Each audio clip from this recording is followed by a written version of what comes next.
Today we have for you Sultana's Dream, written by Begum Rokheya Sakhawat Hossain, narrated by Rituparna Sengupta. One evening, I was lounging in an easy chair in my bedroom and thinking lazily of the condition of Indian womanhood. I'm not sure whether I dozed off or not, but as far as I remember, I was wide awake. I saw the moonlit sky sparkling with thousands of diamond-like stars very distinctly. All on a sudden, a lady stood before me. How she came in, I do not know. I took her for my friend, Sister Sarah. "Good morning," said Sister Sarah. I smiled inwardly as I knew it was not morning, but starry night. However, I replied to her, saying, "How do you do?" "I'm all right, thank you. Will you please come out and have a look at our garden?" I looked again at the moon through the open window and thought there was no harm in going out at that time. The men servants outside were fast asleep just then, and I could have a pleasant walk with Sister Sarah. I used to have my walks with Sister Sarah when we were at Darjeeling. Many a time did we walk hand in hand and talk light-heartedly in the botanical gardens there. I fancied Sister Sarah had probably come to take me to some such garden, and I readily accepted her offer and went out with her. When walking, I found to my surprise that it was a fine morning. The town was fully awake and the streets alive with bustling crowds. I was feeling very shy, thinking I was walking in the street in broad daylight, but there was not a single man visible. Some of the passers-by made jokes at me. Though I could not understand their language, yet I felt sure they were joking. I asked my friend, "What do they say?" "The women say that you look very mannish." "Mannish?" said I.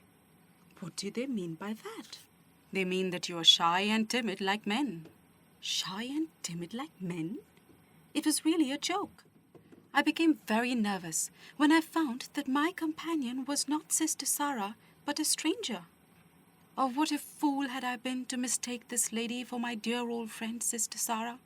She felt my fingers tremble in her hand as we were walking hand in hand. "What is the matter, dear?" she said affectionately. "I feel somewhat awkward," I said in a rather apologizing tone. "As being a Partha-Nashin woman, I am not accustomed to walking about unveiled." "You need not be afraid of coming across a man here. This is Ladyland, free from sin and harm. Virtue herself reigns here." By and by, I was enjoying the scenery. Really, it was very grand. I mistook a patch of green grass for a velvet cushion. Feeling as if I were walking on a soft carpet, I looked down and found the path covered with moss and flowers. "How nice it is," said I. "Do you like it?" asked Sister Sarah. I continued calling her Sister Sarah, and she kept calling me by my name. "Yes, very much, but I do not like to tread on the tender and sweet flowers." "Never mind, dear Sultana. Your treading will not harm them. They are street flowers." "The whole place looks like a garden," said I admiringly. "You arranged every plant so skillfully." "Your Calcutta could become a nicer garden than this, if only your countrymen wanted to make it so. They would think it useless to give so much attention to horticulture while they have so many other things to do."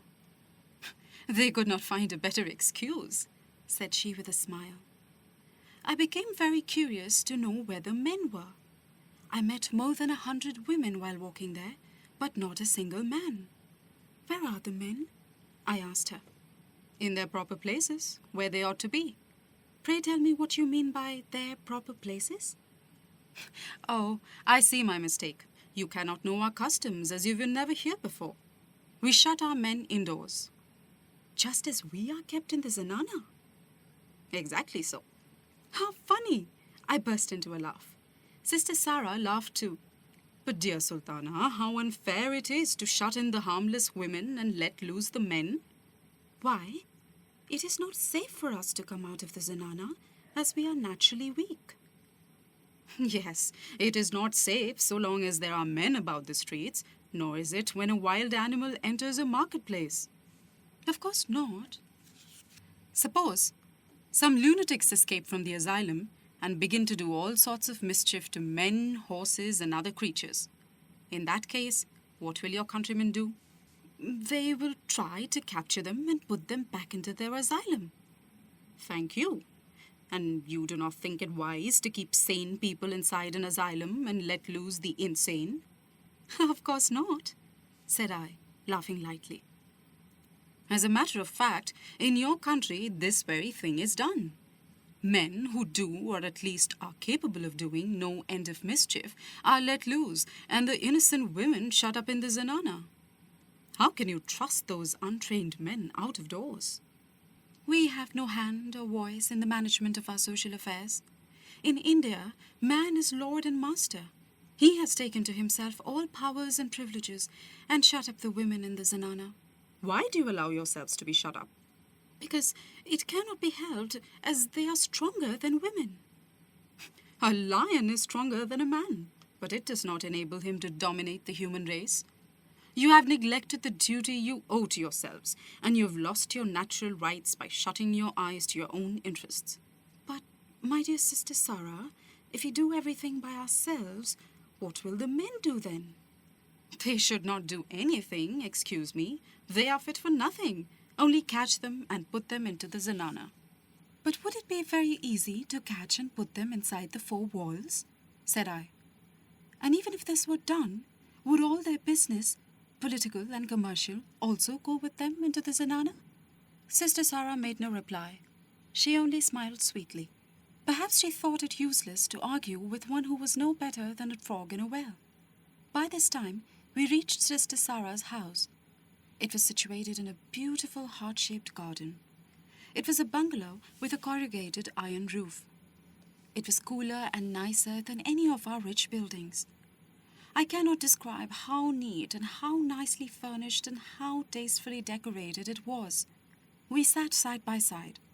She brought out of the parlor a piece of embroidery work and began putting on a fresh design. Do you know knitting and needlework?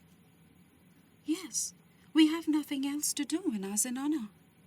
But we do not trust our zenana members with embroidery, she said, laughing. As a man has not patience enough to pass thread through a needle hole even. Have you done all this work yourself? I asked her, pointing to the various pieces of embroidered teapoy cloths. Yes. How can you find time to do all these? You have to do the office work as well? Have you not? Yes. I do not stick to the laboratory all day long. I finish my work in 2 hours. In 2 hours? How do you manage that? In our land, the officers, magistrates for instance, work 7 hours daily. I have seen some of them doing their work. Do you think they work all the 7 hours? Certainly they do. No, dear Sultana, they do not. They dawdle away their time in smoking. Some smoke 2 or 3 cheroots during the office time. They talk much about their work, but do little. Suppose 1 cheroot takes half an hour to burn off, and a man smokes 12 cheroots daily. Then you see, he wastes 6 hours every day in sheer smoking. We talked on various subjects, and I learned that they were not subject to any kind of epidemic disease, nor did they suffer from mosquito bites as we do. I was very much astonished to hear that in Ladyland, no one died in youth except by rare accident. Will you care to see our kitchen? She asked me. With pleasure, said I, and we went to see it. Of course, the men had been asked to clear off and I was going there. The kitchen was situated in a beautiful vegetable garden. Every creeper, every tomato plant was itself an ornament. I found no smoke, nor any chimney either in the kitchen. It was clean and bright. The windows were decorated with flower gardens. There was no sign of coal or fire. How do you cook? I asked. With solar heat, she said, at the same time showing me the pipe through which passed the concentrated sunlight and heat. And she cooked something then and there to show me the process. How did you manage to gather and store up the sun heat? I asked her in amazement. Let me tell you a little of our past history then. 30 years ago, when our present queen was 13 years old, she inherited the throne. She was queen in name only, the prime minister really ruling the country. Our good queen liked science very much. She circulated an order that all the women in the country should be educated. Accordingly, a number of girls' schools were founded and supported by the government. Education was spread far and wide among women, and early marriage also was stopped. No woman was to be allowed to marry before she was 21. I must tell you that, before this change, we had been kept in strict parda. How the tables are turned, I interposed with a laugh. But the seclusion is the same, she said. In a few years, we had separate universities where no men were admitted. In the capital, where our queen lives, there are 2 universities. One of these invented a wonderful balloon, to which they attached a number of pipes. By means of this captive balloon, which they managed to keep afloat above the cloudland, they could draw as much water from the atmosphere as they pleased. As the water was incessantly being drawn by the university people, no cloud gathered, and the ingenious lady principal stopped rain and storms thereby. Really? Now I understand why there is no mud here, said I. But I could not understand how it was possible to accumulate water in the pipes. She explained to me how it was done, but I was unable to understand her, as my scientific knowledge was very limited. However, she went on, when the other university came to know of this, they became exceedingly jealous and tried to do something more extraordinary still. They invented an instrument by which they could collect as much sun heat as they wanted, and they kept the heat stored up to be distributed among others as required. While the women were engaged in scientific research, the men of this country were busy increasing their military power. When they came to know that the female universities were able to draw water from the atmosphere and collect heat from the sun, they only laughed at the members of the universities and called the whole thing a sentimental nightmare. Your achievements are very wonderful indeed. But tell me how you managed to put the men of your country into the zenana. Did you entrap them first? No. It is not likely that they would surrender their free and open-air life of their own accord and confine themselves within the 4 walls of the zenana. They must have been overpowered. Yes, they have been. By whom? By some lady warriors, I suppose? No, not by arms. Yes, it cannot be so. Men's arms are stronger than women's. Then, by brain. Even their brains are bigger and heavier than women's, are they not? Yes, but what of that? An elephant also has a bigger and a heavier brain than a man has. Yet man can enchain elephants and employ them according to their own wishes. Well said. But tell me, please, how it all actually happened? I'm dying to know it. Women's brains are somewhat quicker than men's. 10 years ago, when the military officers called our scientific discoveries a sentimental nightmare, some of the young ladies wanted to say something in reply to those remarks. But both the lady principals restrained them and said they should reply not by word, but by deed, if ever they got the opportunity. And they had not long to wait for that opportunity. How marvelous! I heartily clapped my hands. And now the proud gentlemen are dreaming sentimental dreams themselves. Soon afterwards, certain persons came from a neighboring country and took shelter in ours. They were in trouble, having committed some political offense.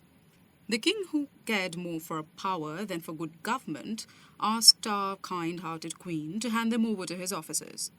She refused, as it was against her principle to turn out refugees. For this refusal, the king declared war against our country. Our military officers sprang to their feet at once and marched out to meet the enemy. The enemy, however, was too strong for them.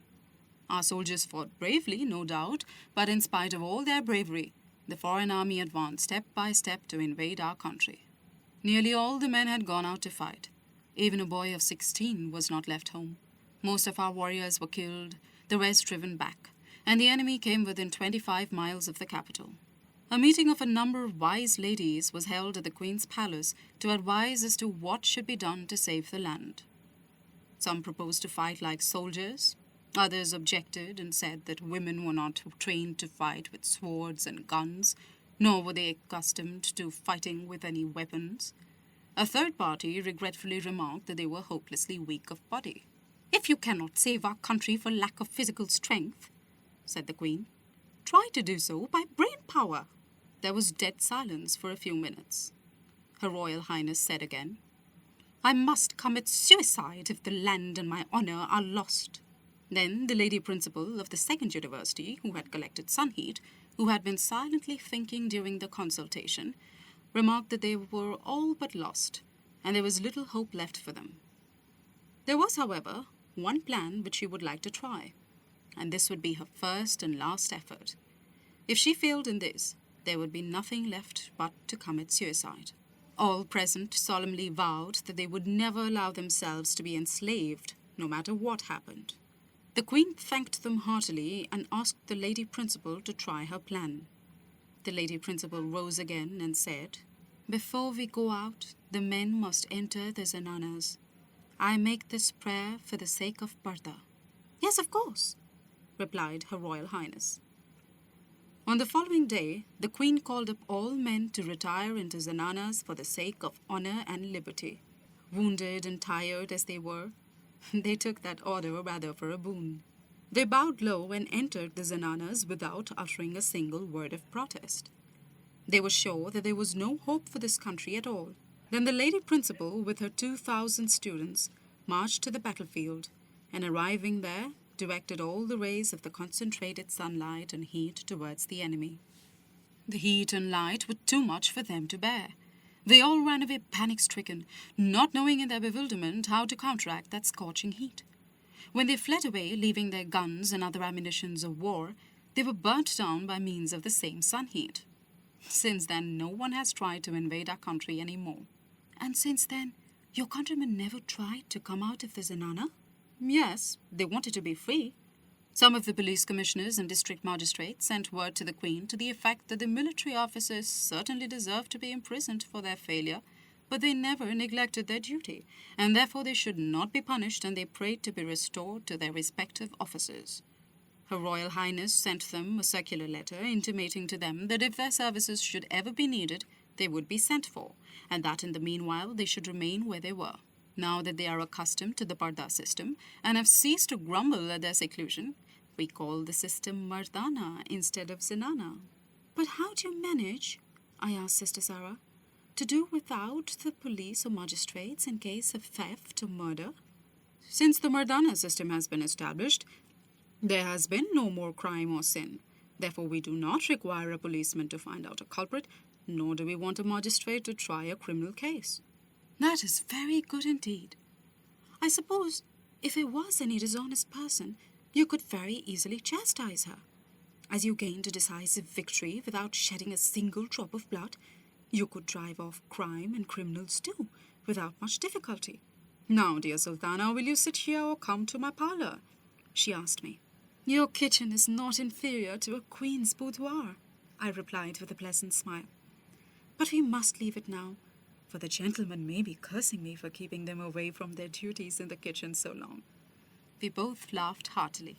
How my friends at home will be amused and amazed when I go back and tell them that in the far-off Ladyland, ladies rule over the country and control all social matters, while gentlemen are kept in the Mardanas to mind babies, to cook, and to do all sorts of domestic work, and that cooking is so easy a thing that it is simply a pleasure to cook. Yes, tell them about all that you see here. Please let me know how you carry on land cultivation, and how you plough the land and do other manual work. Our fields are tilled by means of electricity, which supplies motive power for other hard work as well, and we employ it for our aerial conveyances too. We have no railroad, nor any paved streets here. Therefore, neither street nor railway accidents occur here, said I. Do not you ever suffer from want of rainwater? I asked. Never, since the water balloon has been set up. You see the big balloon and pipes attached thereto? By their aid, we can draw as much rainwater as we require.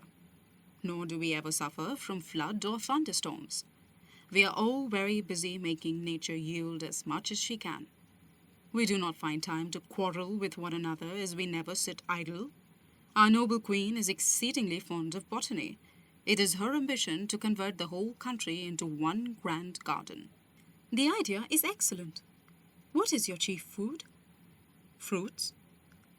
How do you keep your country cool in hot weather? We regard the rainfall in summer as a blessing from heaven.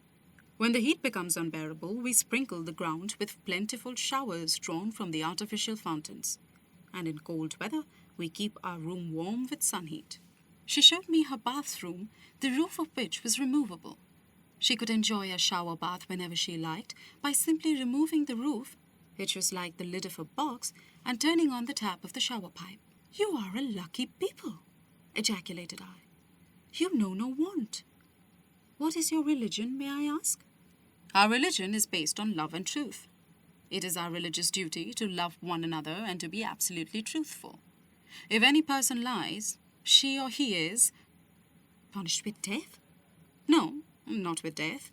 We do not take pleasure in killing a creature of God, especially a human being. The liar is asked to leave this land for good and never to come to it again." "Is an offender never forgiven?" "Yes, if that person repents sincerely." "Are you not allowed to see any man except your own relations?" "No one, except sacred relations." "Our circle of sacred relations is very limited. Even first cousins are not sacred."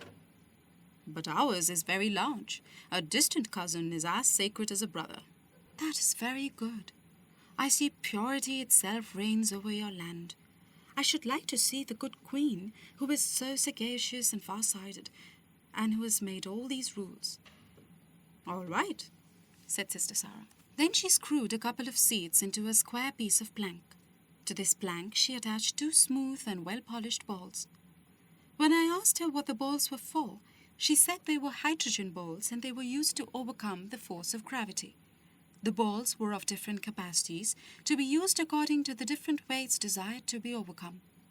She then fastened to the air car 2 wing-like blades, which, she said, were worked by electricity. After we were comfortably seated, she touched a knob and the blades began to whirl, moving faster and faster every moment. At first we were raised to the height of about 6 or 7 feet, and then off we flew. And before I could realize that we had commenced moving, we reached the garden of the Queen. My friend lowered the air car by reversing the action of the machine, and when the car touched the ground, the machine was stopped, and we got out. I had seen from the air car the Queen walking on a garden path with her little daughter, who was 4 years old, and her maids of honor. "Hello, you here?" cried the Queen, addressing Sister Sarah. I was introduced to Her Royal Highness and was received by her cordially without any ceremony. I was very much delighted to make her acquaintance. In the course of the conversation I had with her, the Queen told me that she had no objection to permitting her subjects to trade with other countries. "But," she continued, "no trade is possible with countries where the women were kept in the zenanas and so unable to come and trade with us. Men, we find, are rather of lower morals, and so we do not like to dealing with them. We do not covet other people's lands. We do not fight for a piece of diamond, though it may be 1,000-fold brighter than the Kohinoor. Nor do we grudge a ruler his peacock's throne. We dive deep into the ocean of knowledge and try to find out the precious gems which nature has in store for us. We enjoy nature's gifts as much as we can." After taking leave of the Queen, I visited the famous universities and was shown some of their manufactories, laboratories, and observatories. After visiting the above places of interest, we got again into the air car, but as soon as it began moving, I somehow slipped down and the fall startled me out of my dream. And on opening my eyes, I found myself in my own bedroom, still lounging in the easy chair.